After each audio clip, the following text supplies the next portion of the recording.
Yo guys, what's up? I just finished my second Molten Core and Onyxia clear with Misgiv as the raid leader. I'm gonna talk a little bit about what happened yesterday when Tyler was raid leadering, and we'll talk a bit about what happened today. And then I'm gonna go over everything in the Baron-Geddon moment where Tyler's group unfortunately lost a lot of members. This is extra relevant now because I've just been appointed to raid lead myself. I'm gonna be picking a bunch of people this Tuesday in a draft, which you can watch live on Twitch and on YouTube on everyone's channel. But if you want to watch mine, it's youtube.com/@GrubbyStreaming. And if you want to watch it on Twitch, twitch.tv/Grubby. I simul stream to both. So with that out of the way, we're going to be leading a raid on Wednesday or Thursday, Lakari being the other raid leader. So I'm going to be doing what I can to study. I've experienced it twice, but I've never had to lead a gaggle of chickens around. And I know because I was a chicken twice. There's a lot that can go wrong, and I'm going to try to prepare as best as I can. I'll be supplying all the members of this raid that will be joining my raid with a document that they need to go over or can ignore at their own leisure, but you know, I'm expecting them to go over it, that I'll be compiling myself. We'll deal with that later. We got a couple of days left for the draft and for the raid as well. Let's go over what happened yesterday. We've got a couple of clips to go over. First, I'll show you what happened. The living bomb incident, the Baron raid wipe. You, by now, if you're anything like me, you'll have seen this over 100 times already, but you haven't heard my thoughts on it yet in detail, so let's go ahead and watch it. Warning, loudness. Luca, get the f to the side. Okay, boss is back. We We're pull going the back in. boss. Big heals on me. Big heals on me. I'm pulling boss back. Big heals on me. Huge heals.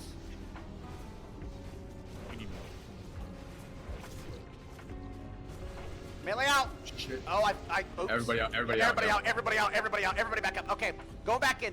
Everybody back in. I'm death wishing. Big heals. Sony, get Big out. heals on me. Big heals on me. I'm death wishing. F it. Big heals on me. Holy shit. Let the It's bomb. him. Big heals on me. Big heals on fucking me. You can't listen. Finish him. Don't run. Finish him. Finish. Don't run. Finish. Finish. Oh my god! GG. We're all dead. If you don't know what you've just seen, we're playing World of Warcraft Classic Hardcore, and every time someone loses their character, it is permanently dead. On this server anyway. So, what happened here is that 7 people lost their lives in this boss. In total, there are 11 bosses that we are doing a couple of times a week as a guild, and that many other people are doing that are not in our guild. This is the end game of WoW Classic in this version without any expansions running. And this is one of the 11 bosses, and Tyler's group, for what it's worth, he was the raid leader for this one. They cleared everything without casualties, but this Baron-Geddon moment had 7 casualties, which for the people involved that lost their character with 300 hours of playtime, in most cases, it's a terrible blow. It means that either you need to go again from level 1, which could take hundreds of hours before you get back to the same loot, wealth, level, etc. And that's not an experience that everyone wants to do again. Supposedly, Tyler1 himself has decided to not continue playing, and I don't know if he's going to be convinced otherwise. There were some appealing proposals thrown his way to sweeten the deal to go again, because, like him or not, he's a big streamer, and he has put a lot of spotlight on World of Warcraft as well. So, what really happened here, and why am I doing this talk? Well, it's always fun to go in and analyze, with the benefit of hindsight, exactly where it went wrong. Now, keep in mind that running a simulation and actually playing the game where you are under threat of losing your character are two very different things. So, even if we perfectly analyze everything that should have happened, could have happened, and who is at fault, that doesn't mean anyone else could have or would have done better. It's not provable. It's different on paper than it is in reality. Having said that, let's go through a couple of things. The Baron-Geddon is one of the more complicated encounters in Molten Core. He's got 4 abilities: Inferno, Ignite Mana, Living Bomb, and Armageddon. More about that later. This is the map of where you pull Baron-Geddon in. And he patrols around here in a circle, and you try to pull him and make sure that he does not get pulled together with other mobs. That means you're trying to lure him into this cubbyhole here onto the green circle, and then make sure that none of the other mobs that are in this room join with him. You want to isolate him alone and attack him. If everyone knows their role and everyone does the right thing, this can be a pretty unscary encounter. In fact, the soda popping raid from last week didn't lose any players here. But disaster struck in yesterday's raid. Alright, so we're going to analyze kind of what happened there, and there's been a lot of controversy about what the right call was. On the one hand, you've got people that feel that, well, actually, let's watch it again, and I'll discuss in detail first what happened. We can watch it from another perspective. This one here, let's watch it from Sony's perspective. One of the abilities that gets used here is called Inferno. Inferno surrounds Baron Geddon with an Inferno that periodically inflicts fire damage. As far as I know, I don't know the exact numbers, but it keeps going up in damage. Someone said it's double every time, someone said it goes 300 or 500 extra every time. All I know is that it's about 8 to 9 pulses of damage, with the final one doing 5,500 damage. Now, if you don't know, many of the players that are playing this game at this level, with the loot that we have about 4,000 to 8,000 health. That's a pretty big difference, but it depends. Are you a warrior that's completely bissed out with potions and items, or are you a priest that has a couple of buffs not active right now and is in the back? But suffice to say that 5,500 damage is almost enough to kill anyone, and that's just the final pulse. The penultimate pulse does half of that damage, or nearly as much, and it's a lot. So when he starts pulsing, everyone is instructed to walk away. The way that this fight normally gets played is as follows. Thank you for the raid, Soda Popping, I appreciate that, welcome. This orange line here is how Baron Geddon patrols. So the purpose is, the point that you're trying to do is, the warrior and the hunter stand here on point 1. A hunter shoots a 40-yard missile, an arrow, at Baron Geddon when he's patrolling, but before he reaches the 2 stars over here. These two are some kind of fire lords or fire walkers, and this is a surger. He does a lot of crowd control as he runs through your entire pack of players. So first, you're to pull him.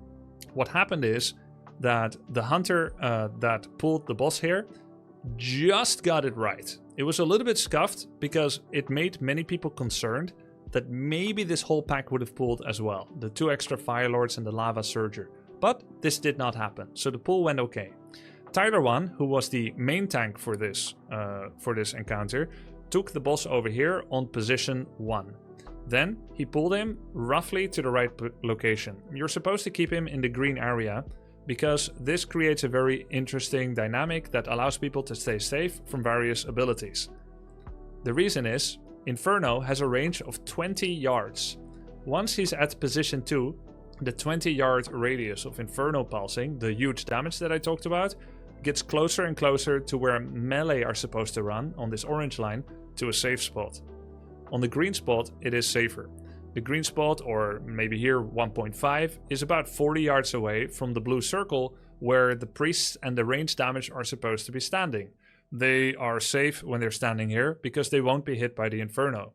Their job is to heal up the melee, and in particular the main tank, and to stay out of range. Now there's another ability called Ignite Mana. Baron Geddon, I believe this ability has 20 yards range. This is a curse or a magic debuff that gets cast on everyone that has a mana pool. That means warlocks, priests, mages, and any druids that are not in feral form. What then happens is that everyone starts losing mana, and when they do, they take damage from it as well. It is quite a debilitating curse that can quickly make your backline go out of mana. What you should do against that is to dispel everything, and also to instruct everyone to dispel that debuff. However, part of this is on your experience as a player. If you are an experienced healer, then you know that you should do this. But at the same time, not everyone is. We only had 15 tryhards that have played a lot before, and the 25 others were relative newbies, like myself. The more unknown factors there are, like people not knowing what the mechanics are, the riskier it gets. And that's part of the charm of OnlyFans as well, and I love that they structured it in this way. It means that when inexperienced raid leaders get assigned to lead a raid, we are taking an inherent risk, which is damn entertaining to watch, but it is also fraught with risk for all the players who could lose all their playtime. Tyler1, just like me, is new to the game. I'm going to be raid leading soon, so I'm going to go easy on him. But there are a lot of things that led up to Catastrophe. Right over here is the optimal place for DPS and healers, like I said. And then there's another mechanic, Living Bomb. Living Bomb throws a bomb at an enemy, which is us. We are the enemy of Baron Geddon. When you get the Living Bomb, you get a notification that you have it, thanks to an add-on, and you're supposed to sequester yourself here at the yellow star. And if you do, then you're the only one that explodes. This allows healers to easily single you out, give you a shield, give you a heal. And then when that living bomb explodes, you actually fly up in the air. But the area marked here actually has a low ceiling, which means you don't take fall damage when you come back down. If a player is not aware that they're the living bomb, Raid Leader Sodapopin last week actually told us, sequester yourself, leave now, you have the living bomb, go over there. And it pretty much went almost perfectly. In fact, I was the one that made the biggest mistake because I was part of the melee group that was supposed to be standing here, and I accidentally almost walked into the living bomb person there myself, or maybe I did, but nobody died. So when Baron starts Inferno, all melee damage dealers leave, even the main tank. No matter how well geared the main tank is, he'll have a hard time surviving Inferno, unless he has over 315 fire resistance. And even if he survives, it will cost the healers a lot of mana. And Tyler did do this. So then, here is actually a breakdown of conversation. It's important to talk about this dialogue because there's been a lot of controversy and disagreement about whether everyone that ran is a, sorry for my Tyler language, a pussy-ass bitch and a roach, or if everyone that stayed is an idiot. So let's watch it again and I'll kind of talk about what happened. So this is when they're attacking Baron Geddon. Nobody's dead yet. Did you see that pulse of emanating orange? That is the first pulse of Inferno. Here's the second pulse. It's not doing that much damage yet. Melee out. Here's the third one. Oh, And there's the fourth. So watching Sony, you can actually see the handsome gentleman we're looking at here.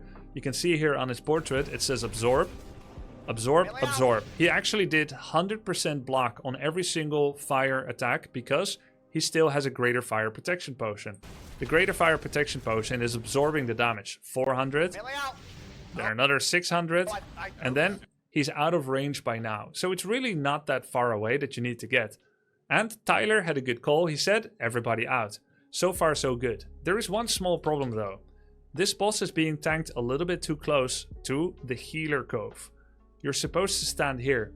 The way that it works when mobs attack players in World of Warcraft is they target the one that has the highest threat. Threat can be generated through a multitude of different ways.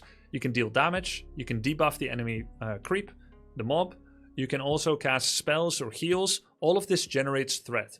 And so this can ping pong from healers to DPS to tanks, etc.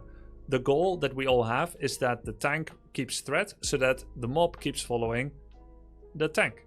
And so the main tank is supposed to walk backwards to keep sure that it stays here. Even when everyone leaves and goes to the safe spot for melee, once he's done pulsing Inferno, everyone runs back in.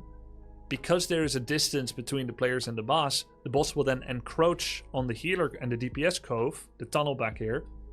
And then because Tyler will once again take the threat, he needs to kind of sidle his way back here. This did not happen, which is why Baron Geddon is actually so close to the healer cove that this is the area at which damage stops being taken. That means we are this close to the entire backline, who is supposed to look around the corner of this tunnel, also start getting hit by Inferno. Go back in. Go back in. Everybody. So now he starts calling everyone to go back in, but this is not 100% correct. Inferno takes 8 seconds and has its most powerful pulse at the end. We can look at Tonka Tonk here, who is Tyler1 and our tank. He goes back in, he takes a lot of damage. And in fact, he's lucky not to die already in the first place. Here is a screenshot of the Warcraft logs. It shows that when Tyler went back in, Tonka Tonk, he actually resisted 2,250 fire damage as he was going back in, and then he resisted another 2,000 fire damage on the final pulse. He still nearly died. He nearly dropped to about 30%, so he could have died right there. After he resisted all that, he dodged or parried or both the auto attacks of the boss. So Tonka Tonk is really low here. You can see his cell right here. Big heals on me! And then he starts calling big heals on me. So Tonka Tonk, Tyler1, he is a big personality. Not everyone likes his microphone. Not everyone likes maybe his, he tends to say things like, I'm saving myself first before anyone. But that a large part of that is a persona, but it's not to be mistaken that he does say these things, big heals on me, that are not 100%, let's say, they're not 100% what any raid leader would say. It is important to heal the main tank. It's 100% true. But it lasts a little longer than it should. Look at this. He's totally right to ask for heals here, by the way. Big heals on me! I'm death wishing. So he's 100% life now, as you can see. Fuck it, big heals on me. And it keeps calling for big heals, which makes sense because he should be the only one that's getting hit, normally. Holy shit. He drops back to 20% again. Let's pop. Big heals on me. Big And then he's 100%. A lot of big heals, all the healers are looking at him. This is good. heals on fucking me! Now he's getting a little unhinged. You can't listen! That line, you can't listen, is most likely going to create a little bit of resistance in people actually wanting to listen to him. This is like the human element, right? Like, it's good that he gets healed, but once you start saying you can't listen, it's not really constructive, and people are gonna think, maybe I don't trust what you're doing. Also because he's running back into the final Infernal Pulse. A leader needs to earn their leadership. You're not just a leader because you are bossing everyone around, but because you're inspiring people with confidence. Misgift and Soda actually did this quite well, and even though Tyler's raid was good until now, he had been quite bossy. But it's also been really fun to watch. It was very entertaining. I think he's very entertaining, and I think he can be quite kind as well. This was very stressful for everyone, and I do think that that stress changes people's decision making a bit. Now he calls to finish it. Don't run, finish! But notice how Sony and many others Finish, don't run! are not turning around. Part of the reason is because everyone has an add-on, almost everyone. An add-on that says, once the Inferno pulsation begins, run away now.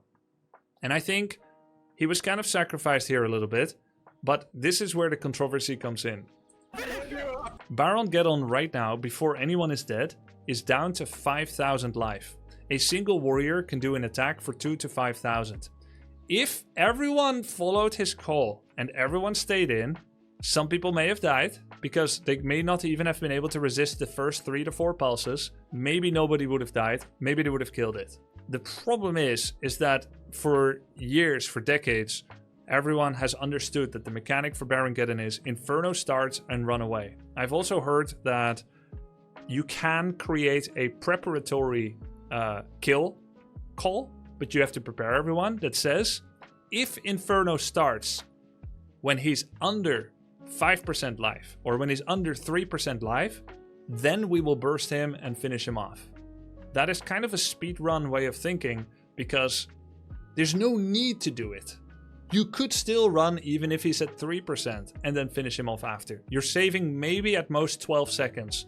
Maybe not even, because the ranged people don't have to run, they can just finish him off. It's kind of like proving, I know we can all survive through this and we can speedrun this, even though that's not the kind of guild raid we were running here. So most people will agree it was a wrong call, but I've seen a lot of disagreement where people said, if everyone just stayed, if nobody roached, then he would have died and everyone would survive. So if you look at the timing for when everything happened, Tyler says, okay, go back in. He resists 3,000 plus fire damage and dodges an auto attack. He says, I'm death wishing. Ozzy says, Sony. He calls for big heals on me. I'm death wishing, fuck it. Someone says, holy shit. Someone asked who had the bomb. Then Tyler says, big heals on me, big heals on me. By now he's at 100%. Then he says, you can't listen, in an angry accusatory tone. Technically, if you look at when the call in the spur of the moment could have come, where it might have still inspired confidence, I would say roughly at 36 seconds. So about 2 seconds earlier. If he doesn't say this, the chances of people following it are higher. The problem is, the moment that the Geddon is here and everyone is running, once they turn around, they are very likely not to contribute much anymore when they run back in. So, in summary, there's a couple of decisions. You can either stay and save a few seconds. This requires preparation in advance and it requires confidence in your leader. Or you can split, which means the stayers die, which is what happened here. The leavers wouldn't have DPS'd enough because some people are leaving. Or you can do the default and leave with weak auras telling people to leave. He's saying you can't listen. Maybe Warchief stays in, nobody listens. One person dies, the Warchief that didn't leave. Everyone else survives, right? And so it's kind of a preparation thing there. There was a second problem actually going on, which was the living bomb. So it says right here, you see, living bomb is on Maui Wowie. So normally, when you have the living bomb, you are supposed to escape over here in the star location, roughly over here.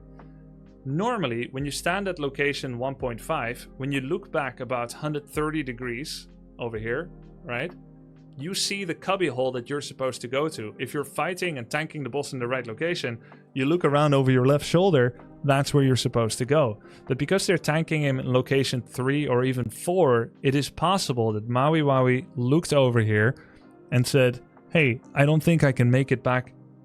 Maybe he thought this is the cubby hole. Or as I heard him say later, he said, I thought if I stay here, I'm gonna die to Inferno. So instead, he bombed the whole backline, which is a little unfortunate. Finish! Finish! Don't run! Finish! As you can see, he's trying to get away. It's about to go off. By now, Tonka Tonk actually dies to the boss. Pika also went back in, and Step Ampy also went back in. And here's the living bomb explosion from Maui Wowie that kills another few people. Meteos goes down. We can see it again here. 3 people dead. Tonka Tonk, Step Ampy, Pika Full Send, and Mirlol. And then the bomb took out Manko 6, Meteos, and Waz. Yeah, so here you can see how close it actually is to the backline. It's supposed to be all the way over here, but it was back here. So now that you've kind of seen this moment, and we have one more perspective we can see it from, over here, from Cuffcat's perspective. Here you see how close it actually is. It's supposed to be all the way over here. All the way over here. Sony. You can also see the health count for the Gaddon here. So it's at 50,000 when Tyler says, you can't listen, big heals on fucking me, but he's full life. And notice how everyone's mana is empty. It's because they have this curse that is removing their mana. So you've got mages with no mana, they can only do wands. Many of the priests don't have as much mana. So now the Inferno starts. Not everyone has the overlay. You can see that Cuffcat does not have the overlay that says Inferno, but it's still pretty visually apparent. So everyone starts running. There you've got the shout out Living Bomb on Maui Wowie. Once everyone starts running, it's really hard to change the opinion in the middle. And by now, Geddon still has 18,000 health. It feels like it's still quite a bit. And remember, the gain you get from staying is you kill this 10 seconds faster. Whereas the threat you take from staying is everybody dies, or at least all the melee. So it's understandable many people are running. I've heard some people categorize runners as roaches. I don't think that's really appropriate. Many people are just playing the game as they understand the game should be played, which, you know, the add-on says.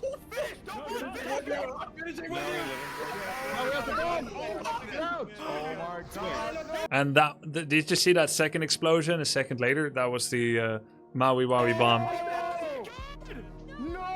So having said that, who's to blame? I've seen a lot of people say just follow the call from your raid leader. Step Ampy and Pika Full Send actually followed it. It's very brave. They didn't end up doing as much damage because they were already 20 yards away.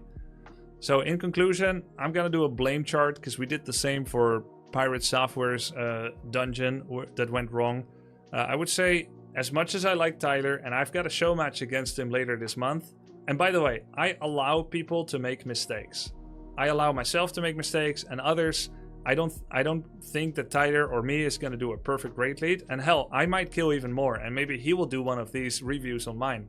But just looking at where the blame was, are people roaches? Did people not do enough DPS? I would say number one to blame is prep. If you think that you're gonna stay at the final 2%, it would be much higher success chance if you warn people in advance. There is something to blame here, right? I'll be equally responsible when it goes wrong for me. Maybe a little bit the mood setting. I will say Tyler also has a lot of positive mood setting in terms of energy and in terms of let's go and fucking do it. I don't have that talent to get that kind of energy out of people, so I respect him a lot for that. At the same time, some people may get more nervous or less likely to follow. Let's see how well people will follow me. I don't know. Then the call to actually take it down is very unorthodox. It does not normally get made in Classic. When it does get made, it doesn't end up going that well. In fact, there was a real life presentation 2 weeks ago where they talk about exactly this. A Baron is 3% health. The raid leader has called to stay in, just finish the boss, just soak the damage. It's not a big deal. It's gonna die if we all stay in and kill it. Some people left, but the raid leader told them to stay in. No fucking way. They did not Get kill out them. the Bounty Sea. Now you can see. And they lost 1, 2, 3, 4, 5, 6, and I think those are pets. So they lost 6 people. Exact same situation. If you prepare and watch this, admittedly, mostly kind of necessary but dull presentation, at the end of the day, we're looking at like a video and PowerPoint presentation. People might be zoning out. But if you watch this, then you'll be warned for exactly this. I gotta say, I didn't watch the whole thing too, so guilty as charged. It's definitely a lot more in your face when you watch your friends dying in a game, like when I was watching Tyler1's raid yesterday. But this happened. In this situation, we're everyone back out. Everyone back out. That was the rule, the explanation. This is default, this is standard, and it was ignored. So the call itself, very risky. Then the timing of the call was a couple of seconds too late. Then there was also to blame by Maui Wowie, who said, I think I'll die if I go to the standard bomb location, or maybe he can't find it. And I don't know if he apologized for bombing the 3 in the back line. Of course, it's not going to be on purpose. Then I would honestly say the people that stayed with Tyler, they're at fault for throwing away their character. Ampi, Pika, it's very brave, it's very courageous. Maybe they could have clutched it, but ultimately, I think it's better to run when you're already 20, 30 yards away. And then people that run, you could say they're at fault for not following the call. Maybe if they stayed, everyone lives. It's very hard because of the other things to expect that runners instead would not run based on everything that already happened. And then finally, you could say maybe you should dispel, or maybe someone missed some DPS. They're really not to blame. They're just supposed to stand there and cast their buttons. I didn't analyze anything with a fine-toothed comb. So yeah, that's the disaster yesterday of Baron Geddon. That's just one of the things that can go wrong. Today, under Miskif's raid, everything went fine. Of course, we were all very prepared for this because we saw this catastrophe. Oh, actually, no. This is where we lost our people. It did not go fine at all. It's not fun. We lost several people here, too. Oh, my God. Oh, yeah. We lost Quinn at the beginning, and then we lost 2 here. No, it was not fine. It was horrible. But I will say, something new happened. Something crazy happened here. Something crazy happened. The same person took 2 living bombs in a row. It was Forsen. He got a living bomb. He exploded. And then he immediately got allocated the living bomb as well. And then he exploded on the back line. And then the next one was Pencil? Was it Pencil? Peanut. Peanut. Yeah, double explosion on the back. Oh, we got the clip right here. It was not fine. So as you can see here, the Geddon is actually standing in a better place. He's in the optimal location here on the green circle. So that's nice. We have a living bomb on Force and Lol. We're running back to the safe spot. You can see here how it's supposed to be. And in the Tyler raid, Geddon was over here. Look, I'm fully focused in. I'm locked in. However, I didn't notice that there is a living bomb on Force and Lol. Someone said Forsen. Forsen. There he is. This explosion right here explodes on all of us. You see how everyone has a orange hue around them? We're all taking damage. The whole group got nuked. And supposedly he gets living bomb again? He bombed us. Grab him, threat. Chance grab threat. Chance grab threat. Nice. Holy shit. We killed him. We think it's over. Everyone is alive. But there's like an exit. Oh, that was the second explosion already. Ah. Holy. So someone still has living bomb now? I don't even see it. We're all alive. What happened? Boom. Oh my god. Shit. Holy shit. The skull? Oh, it's the skull. Oh, there's an automatic skull marking. Oh my god. Holy shit. Holy shit. And then we lost S the Shaman, and we lost Moon called Debauched. So, very scary encounter. I hope we're going to keep everyone alive. Soda kept everyone alive. Tyler and Miss, we lost some people. And overall, there's danger around every circle. And you know what makes it even harder? Which is why I don't really blame Tyler or anyone for any of this. The fact that we are doing these things 6, 7, or 8 hours in a row. People start preparing 1, 2, or 3 hours. We're doing 6 to 8 hour stream just doing this raid, where you have to pay attention all the time. You could lose your character to anyone's mistake. Any of the 40 can make a mistake that gets everyone killed. And I know for myself, I start like worrying about this like 4 hours in advance, right? It takes a lot out of everyone. I'm very glad to be doing this journey with everyone. I hope Tyler comes back. I hope he gets a new mic. But that's probably never gonna happen. And I'm very thankful to enjoy all these experiences with friends, because the real journey is the friends we've made along the way. Thanks for watching.